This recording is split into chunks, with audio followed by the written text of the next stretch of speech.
And now it's Renovate and Build. 60 minutes dedicated to building and renovating solutions. Here's your hosts, Jim and Sandra.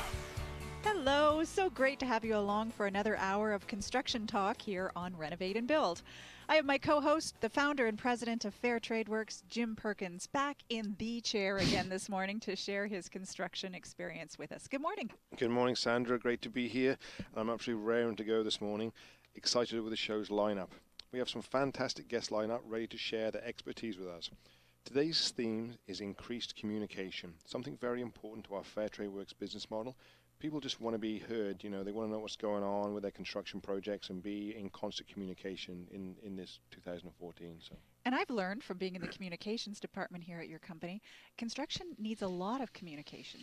I didn't realize how much communication has to take place. Yeah, it's unbelievable amount of communication actually from all through the pre-planning stage, and then when you do the construction to the wrap-up to the invoicing, and it's just an unbelievable, even for say a small home renovation, it's unbelievable how much documentation, data, pictures, choices, questions, concerns, feedback goes on, so just having that really concise platform of communication between the consumer and us providing the service is just imperative to kind of driving efficiency and just making sure the whole construction process goes very smoothly.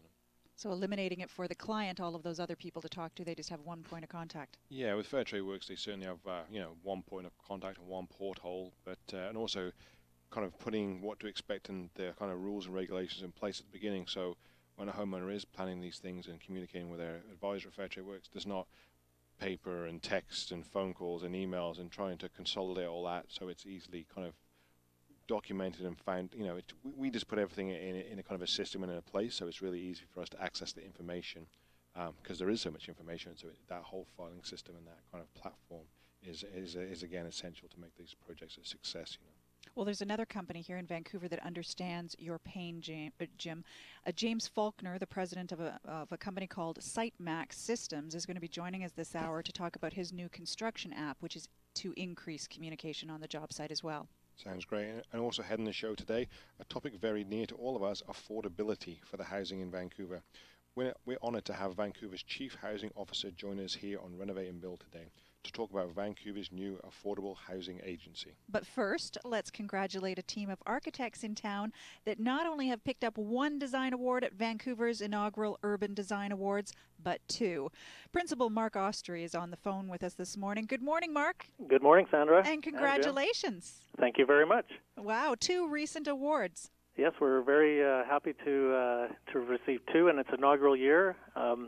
This was Vancouver Urban Design Awards, I think a long time coming for this city that displays such a great array of very high level and high standard of urban design. Can you share just what those awards were for? Sure. We received one for the Cactus Club English Bay Restaurant, and we received one for the York House Senior School for a independent school campus. Wow, two great structures. Mark, today's show is all about increased communication in the construction and development industry. I bet you guys have had a very, you must have had very clear communication through these projects. Can you share with us some of the challenges of designing, the Cactus Club site in English Bay, for example? Sure, and I have to start by saying it's all about communication. And it's all about the quality and the level of communication that's used throughout the process. So, first of all, just as background for this project, we were initially hired by the City of Vancouver Park Board, who wanted to control the design process up to the development permit stage, after which they went out to the marketplace of restaurateurs and selected an operator on a competitive basis. It just so happens, and it's just a coincidence, that we were also the architects for Cactus Club, and so after the first phase, the concept design and development permit was obtained, and through the City of Vancouver Park Board, that was sort of the end of that first phase of work for us with the city, and then it continued on with the Cactus Club as our client to actually develop and construct the restaurant. So it was really delineated by sort of two very different phases, marked by two different types of communication. The first one is really about providing the public and consulting with the public in a way that the city and the park board like to do to make sure that there's a high degree of transparency and information that's provided and feedback from the public through a consultation process so that people are aware of what's going on in city property, in particular the park and the waterfront location that the Cactus Club English Bay is in. As you may know, the bistro or restaurant replaced a very aging concession that was in that location that had basically outlived its life.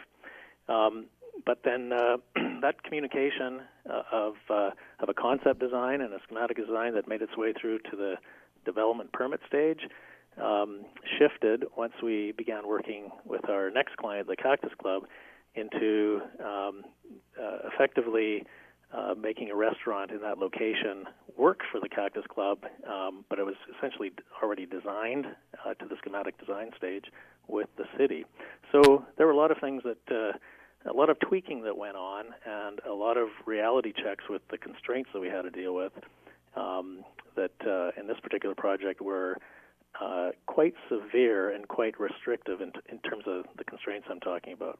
So where a lot of buildings have 4 sides, this building really had 6 sides because you had to include the roof as well as the floor in the sort of list of constraints that we had.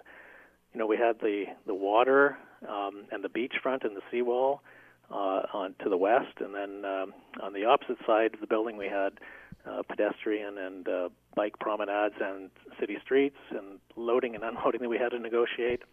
And then to the north we had mature trees and park setting and access to the beach. And to the south we had the historic Art Deco bathhouse that was recently restored about 10 years ago.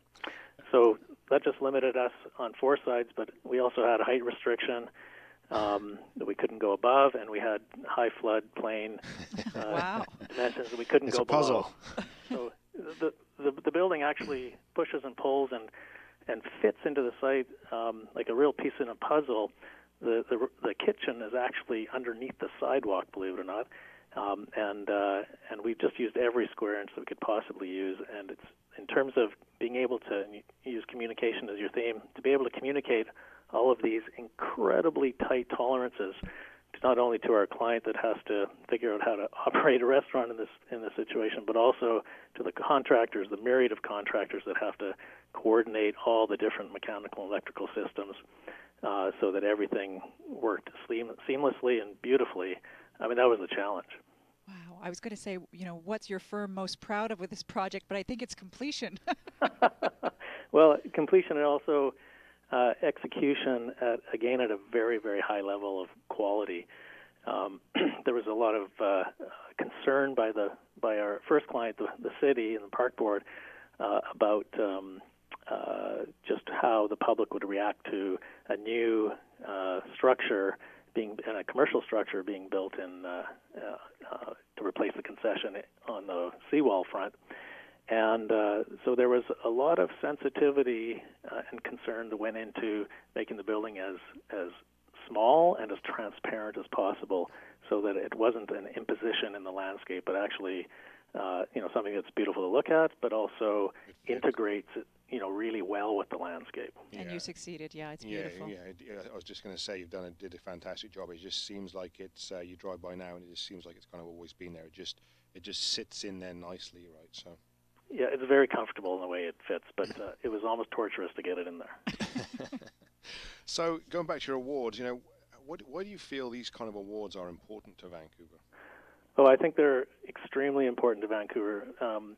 I'm not sure if the public knows it or if your listeners know it, but Vancouver is a city that's studied at an international level in terms of its urbanism and its urban design. People come from all over the world to look at Vancouver and to see the way our city has developed and the way we deal with urban design with our high-density residential neighborhoods, as well as just the way we deal with that sort of at a macro level, but also at a more micro level, the way we deal with the details of how sidewalks and streets and the way buildings meet streets occurs. And like I said at the beginning, I think it's just been a long time coming for these awards to come out. I think Vancouver has a lot to be proud about with respect to its urban design and architecture and the quality, and I think it's about time that they're putting it on display for the rest of the city and the rest of the country to see just what's being done. So I think it's very valuable for the public to know that there is a lot of good work that's being done, and that it's something that's actually rates on a high level with the best cities in the world. So what's next for your firm? I mean, if the city's handing out these design awards every 2 years, you have to match all this detail and planning of the Cactus Club in York House.